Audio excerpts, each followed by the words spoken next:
I'm Katie Crooks. I am a public programs coordinator here at the Smithsonian American Art Museum, and today I'm going to show you how to make friendship bracelets. A little nod back to my youth and kind of craft activities that were fun when I was a kid. These bracelets are a little bit more than just your average braiding. You can see here they're more intricate knots that create a weaved pattern using embroidery floss. You could also use a fingering weight yarn or a cotton thread and probably get just about the same results.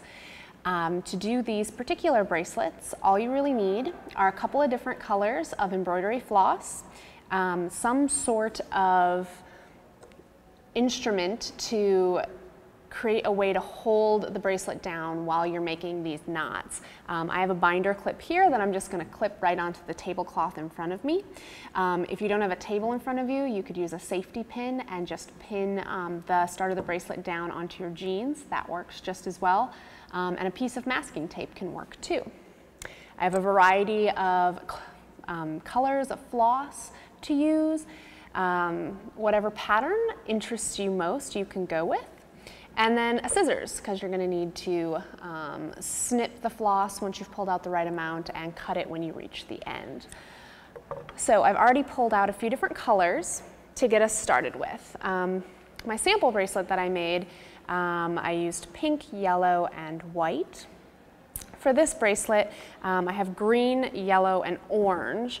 For the purposes of showing you guys, I wanted to make sure that I had a bunch of bright colors that contrasted one another so that you could see the individual threads. You could use just 2 pieces of floss to get started. Here I have 3, so it's going to be a little bit thicker of a bracelet. The more pieces of floss that you use, the thicker or wider your band will be.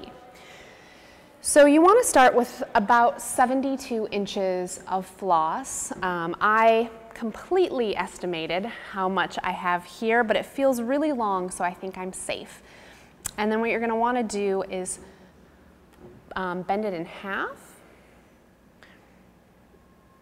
and that's how we're going to get started. So for the top, you're going to go ahead and take that loop, and you're just going to make a really simple knot, bring it through, and when you're pulling it tight, stop so you just have a little bit of a loop there, and you can use that to tie on the bracelet once you've finished. Go ahead and take that loop, and using your safety pin, your tape, or in my case your binder clip, you're going to go ahead and fasten that somehow in front of you so it's sturdy, and this will work really nicely. Then go ahead and arrange your lines of floss. I'm going to want these to look just like my sample bracelet and go in colored lines so that it's yellow, white, pink. So I'm going to want these to go in a similar fashion. We're going to do orange first, so pull my 2 orange threads off to the side. Then we're going to want to do green and then yellow. So they need to be in the order that you want the colors to go.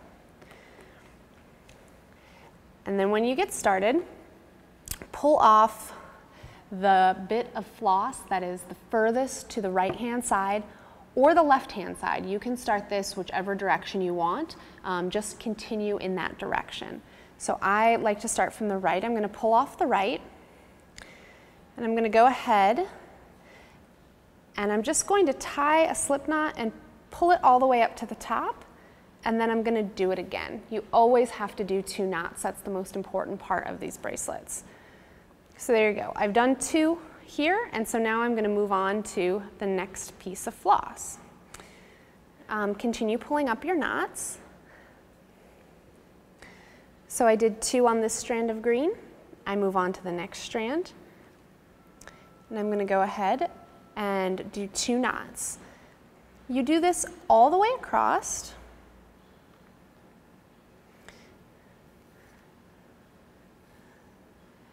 Until you've gone through all of the different strands that you have in front of you.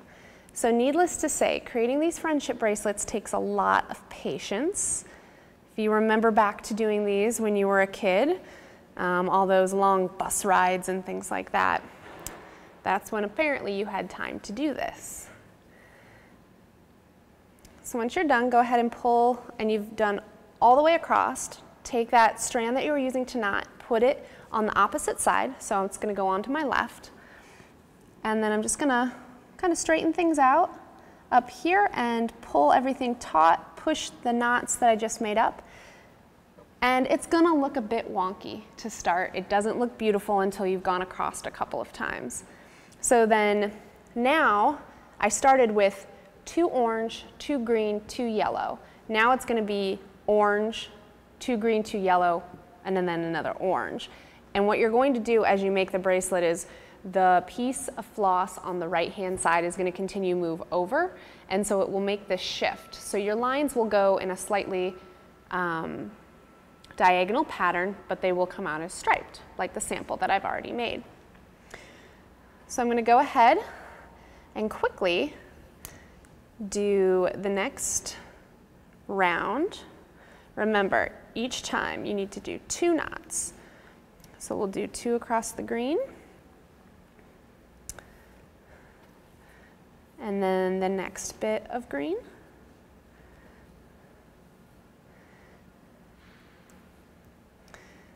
and then we move on to the yellow. And your floss will get a little bit jumbled up, and that's okay. You'll easily be able to straighten it out. Just take the time and have patience.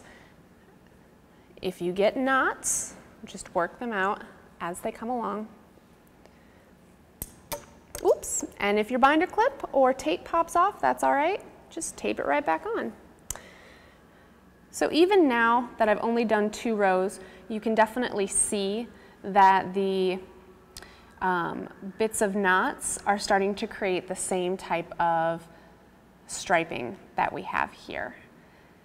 You'll keep going until you've created enough of this wide flat band to fit around your wrist. I'm just short on my sample one here, and that's okay. What you do at the end is you do a simple braid, just like you were braiding your hair. The simple braid towards the end, so that you have something that you can lace through this top knot that you did before. And so that's how you tie your bracelet on in the end. Creating that nice extra piece of braided bracelet will allow you to make it adjustable. So if you have someone small, maybe niece, nephew, daughter, son with tiny little childlike wrists, you can make it much tighter. And if you're making this for someone older or an adult, you can make it a lot larger, which is very nice. And you simply knot it on. The idea of these friendship bracelets, they originated because a friend would make a bracelet for another friend, and you would tie that bracelet on, and when it wore off and actually fell off your arm, you were supposed to make a wish, and it would come true the day that the bracelet fell off. So they're not meant to be sealed with a clasp that could be taken on and off. If you don't want to risk losing this bracelet someday, or you want to be able to take it off, just make it loose enough that you can slip it on and off of your hand, or perhaps tie it onto a key ring or a backpack, and it then becomes a tie or a pull as opposed to a piece of jewelry.